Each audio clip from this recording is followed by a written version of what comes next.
Nick Hanauer, you've been out there in this economy making an awful lot of money for yourself, hundreds of millions of dollars, seeing others do it, working with job creators.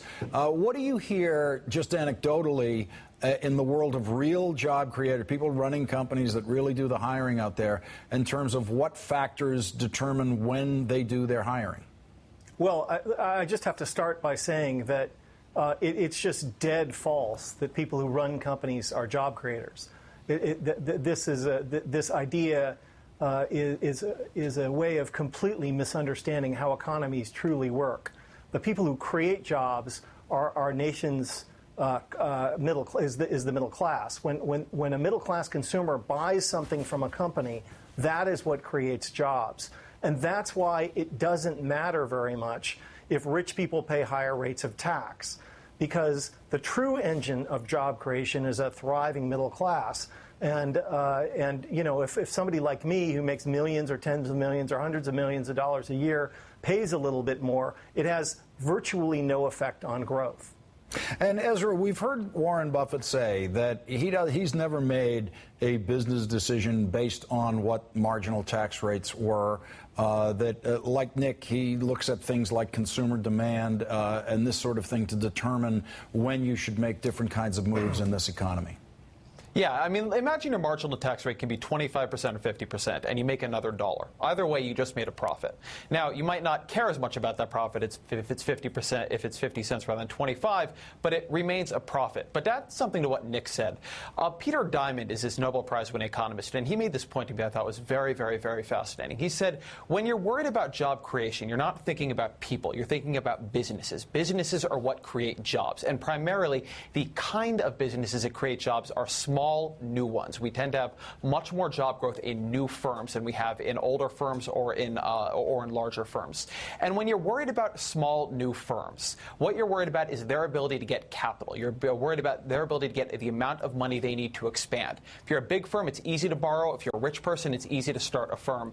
But if you're a small firm, started a new firm that doesn't have good access to the credit market and has been started by somebody without a lot of money, what you care about is that people without a lot of money and the people around you have enough money to help lend you the amount of capital you need to get started. They can take it out of their house. They can get it loaned over from friends. This is, in the real economy, how a lot of small businesses work. And so in that world, what you really want for businesses to thrive, particularly ones that wouldn't thrive otherwise, is for there to be a progressive distribution of income, because you need to have money in places where it's otherwise hard to get money in order for these good ideas to get off the ground, expand, and then hire people.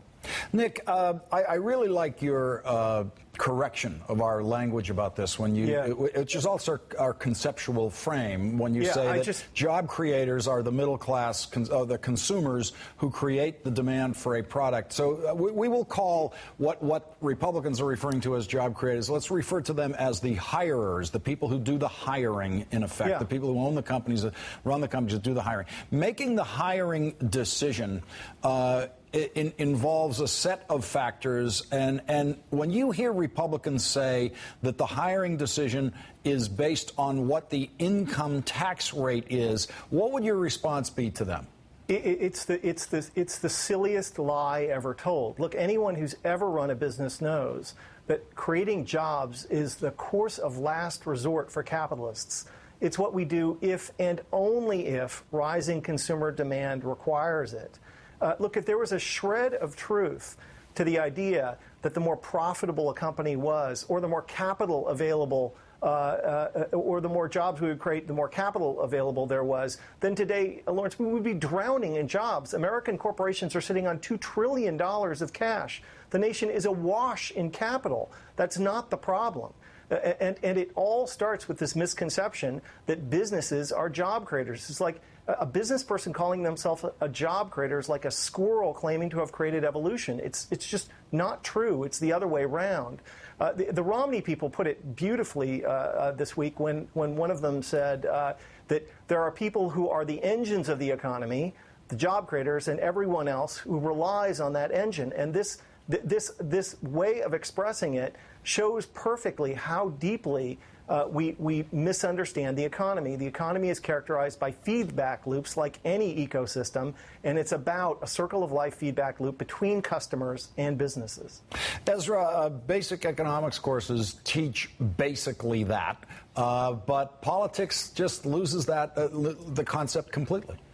Politics is never known for being all that economically sophisticated. But look, Nick is right. You can't have jobs, and particularly you can't have expansion without people there to buy things. The idea that what we need right now are lower tax rates on the business side, look, there's something to that. It does become more profitable to hire people, for instance, if you pay lower payroll taxes. But that is a really marginal change.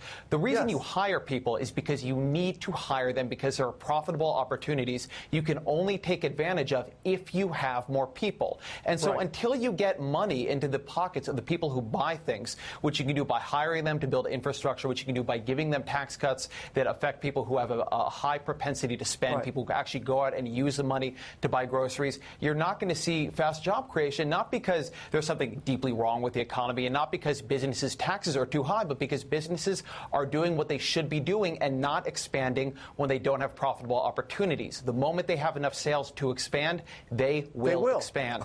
Exactly. Nick, quickly before we go, Senator Moynihan used to talk about what he called semantic infiltration. If we can get, if one side can get the other side to use their language, then they have won. And I think your point about who is a job creator is a perfect example of how semantic infiltration has been at work here in our politics and in our media. Yes. I agree completely. And I think that ultimately the fight that we're having over economics in this country is going to come down to who do the nation's citizens believe are job creators? Rich business people like me or the middle class?